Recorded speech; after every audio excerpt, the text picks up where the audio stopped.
With Spider-Man 3 looking to throw everything they possibly can into this film, including multiple live-action Spider-Man and villains, let's talk about a popular theory that people have been discussing for a while now: the death of one of the live-action Spider-Men.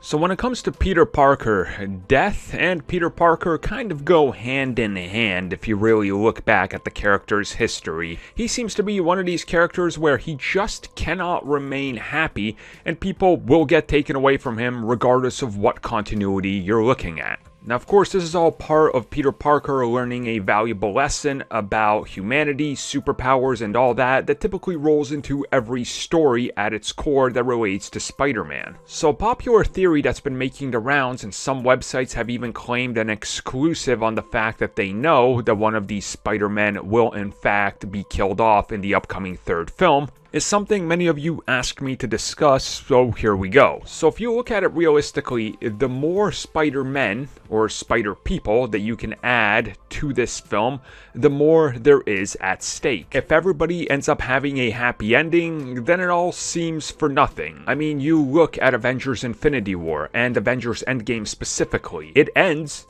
it's good, they won, but there was casualty, there was losses. You can't keep doing happy endings because that just gets boring, and we saw this with the Amazing Spider-Man 2, for example. He lost Gwen Stacy. In the original Raimi trilogy, we see how that character's tragic history plays out. So when it comes to the new Spider-Man film, when it comes to uniting everything, when it comes to killing off a Spider-Man so we know what's at stake, I honestly believe that this is something that could happen. Now, here's the bigger problem with this. Sony, the moment they kill off one of those Spider-Men, whether it's Andrew Garfield or Tobey Maguire, they can never again visit that character. So the only way this could happen is if one of these actors only agreed to a one-time appearance, and this is how they want to wrap up that Spider-Man story without ever visiting it again. So it could be problematic. The easy one to say is, well, Andrew Garfield, because you know, he had bad blood with Sony, and you just want to end that story. But on the other side of that, Tobey Maguire. I mean, where else do you go with this character? The actor is just getting older and older, and killing him off would make a lot more people, well, sad, right? Because there's a lot more nostalgia. A lot more people have a connection to that Spider-Man than Andrew Garfield's, who people celebrated when that series was canceled because they just didn't like that character or those movies. So, again, you have to be careful here with how you approach this. And it is a big issue to kill off a Spider-Man. But what exactly does killing him off mean? Like, does he die in front of everybody, but then we see that he's just restored back into his universe, so they saw him die, but technically, did he actually pass away? I mean, he's just kind of shoved back into his timeline, technically, right? So how do you exactly handle this? So this is one of those pieces of news that you kind of look at and you go, well, it would make sense, but you never know if that's exactly what they want to do. And they have to be careful with it, and I think that's the biggest one. The story has to make sense, the use of the character has to make sense, and it has to resonate throughout the entire film.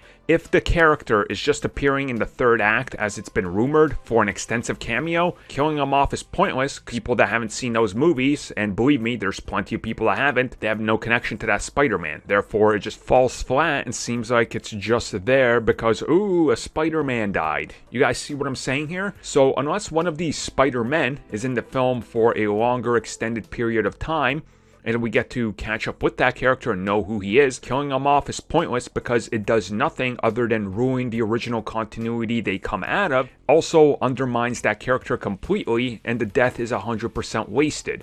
It brings us all the way back to the Superman scenario in Batman v Superman. The character died after having one appearance. I didn't care because I never got to see the Superman. You don't want to do that for any of the live-action Spider-Man they could use because, again, there's a fresh audience. This is going to be their first time seeing that Spider-Man. What's the point of killing him off?